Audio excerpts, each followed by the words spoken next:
Hello dear doctors. Today in this video I am going to discuss questions related to EDIC part 1. In today's video I will be focusing on hemodynamic management and hemodynamic monitoring. So let's move on. Question 1. A 56-year-old man with septic shock is on norepinephrine 0.3 microgram per kg per minute and has the following data. Mean arterial pressure 65 millimeters of mercury. CVP 12 millimeters Hg. Pulmonary artery wedge pressure 14 millimeters of mercury. Cardiac output by thermodilution 4.8 liters per minute. Systemic vascular resistance 700. Mixed venous oxygen saturation 82%. What is the most likely explanation for the elevated mixed venous oxygen saturation? Excessive inotropic stimulation. B. Impaired oxygen extraction at tissue level. C. Left to right shunt. E. Measurement artifact due to wedging error. E. Overtransfusion causing increased hemoglobin affinity. Correct answer is B. Impaired oxygen extraction at tissue level. Explanation. In sepsis, elevated mixed venous oxygen saturation means if mixed venous oxygen saturation is more than 75% despite hypotension and low systemic vascular resistance, it suggests impaired tissue oxygen extraction and metabolism due to cytopathic hypoxia. Means mitochondrial dysfunction or maldistribution of blood flow at tissue level means shunting at tissue level. Question 2. Which of the following most accurately reflects left ventricular preload? Central venous pressure. B. Pulmonary artery occlusion pressure. C. Left ventricular end diastolic pressure. D. Left ventricular end diastolic volume. Stroke volume variation. Correct answer is D. Left ventricular end diastolic volume.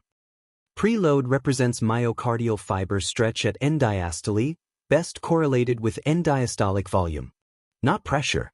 Pulmonary arterial occlusion pressure and left ventricular end diastolic pressure are pressure surrogates that may not reflect volume accurately, especially when compliance is altered. Question 3. During passive leg raising in a ventilated patient, the cardiac output measured via pulse contour analysis increases by 18%. The CVP increases by 2 millimeters of mercury. What does this indicate? The patient is preload unresponsive. B. The patient has high afterload. C. The patient will respond to fluid. D. The test is not valid in ventilated patient. The patient is likely fluid overloaded. Correct answer is C.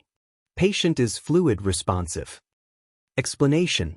A passive leg raising induced increased in cardiac output of 10% or more indicates fluid responsiveness, as this test transiently mobilizes venous blood. It is valid in both spontaneously breathing and mechanically ventilated patients. If real-time cardiac output measurement is available. Question 4. The patient with ARDS is on high PEEP of 15 cm of water. The measured CVP is 14 millimeters of mercury. Which of the following statements is correct? CVP accurately represents right atrial pressure in this patient. B. Transmural right atrial pressure is likely lower than measured CVP. C. High PEEP decreases CVP without affecting preload. D. PEEP has no effect on right ventricular afterload. Measured CVP can be directly used to guide fluid resuscitation. Correct answer is B.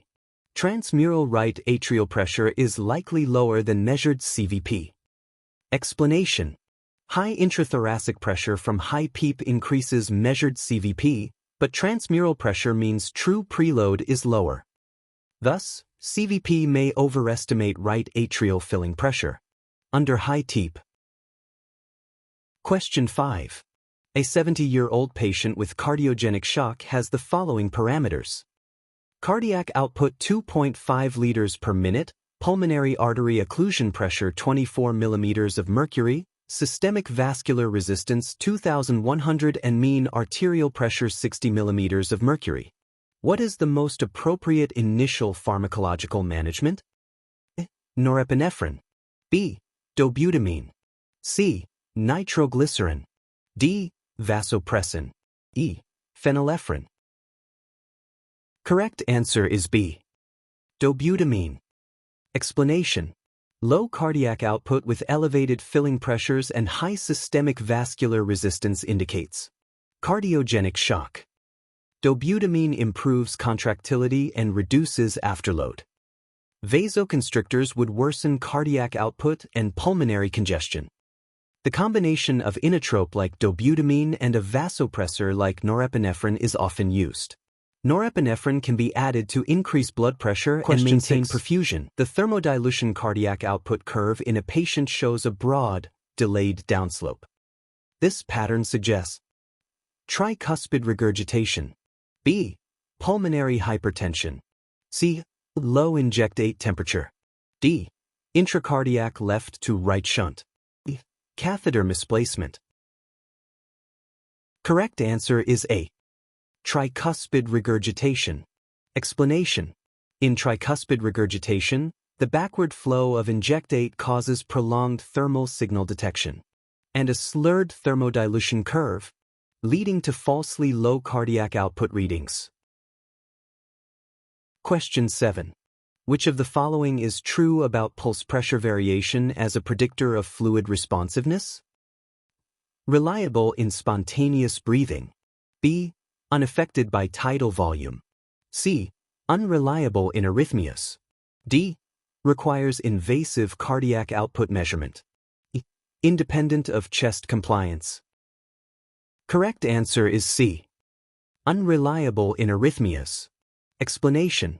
Pulse pressure variation depends on regular rhythm and controlled mechanical ventilation with adequate tidal volume. Irregular rhythms or spontaneous efforts invalidate this measurement. Question 8. A patient with septic shock is on norepinephrine 0.5 microgram per kg per minute. Mean arterial pressure 70 millimeters of mercury. Cardiac output 6.5 liters per minute. Mixed venous oxygen saturation 68% and lactate 6 millimole per liter. What is the next best step? Increase norepinephrine to raise mean arterial pressure further. B. Add dobutamine to improve microcirculatory perfusion. C. Give more fluid boluses. D. Reduce vasopressor to test autoregulation. No further intervention as hemodynamics are adequate. Correct answer is B. Add dobutamine to improve microcirculatory perfusion. Explanation. Despite normal cardiac output and mean arterial pressure, elevated lactate and low normal mixed venous oxygen saturation suggest microcirculatory or cellular hypoxia. Dobutamine may improve tissue oxygen delivery and perfusion heterogeneity. Dear doctors, here I finish. If you have any feedback, suggestion or comments, please write them down in comment section box. See you in my next video on more interesting questions related to EDIC Part 1. Till then, bye and take care.